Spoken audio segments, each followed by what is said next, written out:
Сәлеметсіздер ме, құрметті әріптестер. Мектепке дейінгі тәрбие мен оқытудың әдістемесі бойынша кезекті видеосабақ алдыңғы бөлімдерді менің арнамнан көре аласыздар. Мектепке дейінгі тәрбие мен оқытудың әдістемесі.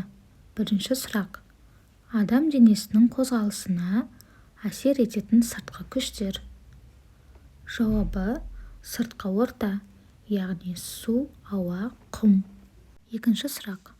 Сан, көп, біреу, бірден, бірде-біреу жоқ ұғымдары туралы түсініктерін қалыптастыру.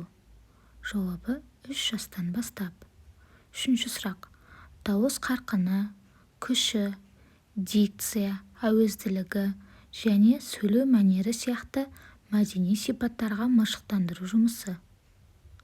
Жауабы: тілдің дыбыстық мәдениетіне тәрбиелеу. Төртінші сұрақ. Жаттығу жасау арқылы белсенді демалыс ұйымдастыру. Жауабы: дене жаттығулары. Бесінші сұрақ. Мақсаты денсаулық сақтау технологиясын қолдана отырып балалардың қимылдық белсенділігін дамыту және дене жаттығуларын орындауға қызығушылықтарын қалыптастыру болып табылады. Дұрыс жауабы: ортаңғы топ. Алтыншы сұрақ. Денсаулық. Білім беру саласының базалық мазмұны іске асырылатын ұйымдастырылған оқу қызметі. Жауабы: дене шынықтыру, қауіпсіз мінез-құлық негіздері. Жетінші сұрақ. Сөйлеуде зат есімдерді көпше түрде қолдану. Жауабы: мектеп алды тобында сауат аштыру.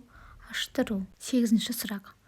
Өз атын, жақын адамдардың аттарын, кейбір киімдердің, жиһаздың, ыдыс-аяқтың, көліктің, жануарлардың аттарын білу және түсіну, өз денесінің жеке бөліктерін, қарапайым әрекеттерді білдіретін сөздерді түсіну.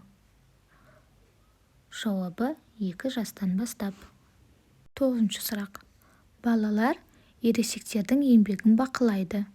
Мүмкіндіктеріне қарай күтушіге, аула сыпырушыға көмек көрсетуді ұйымдастырады. Жауабы: 5 жаста. 10-шы сұрақ. Жатын бөлмедегі ауа температурасы. Дұрыс жауабы: +20 және +22 градус. Құрметті әріптестер, осымен мектепке дейінгі тәрбие мен оқыту әдістемесі бойынша кезекті видеосабақ аяқталды.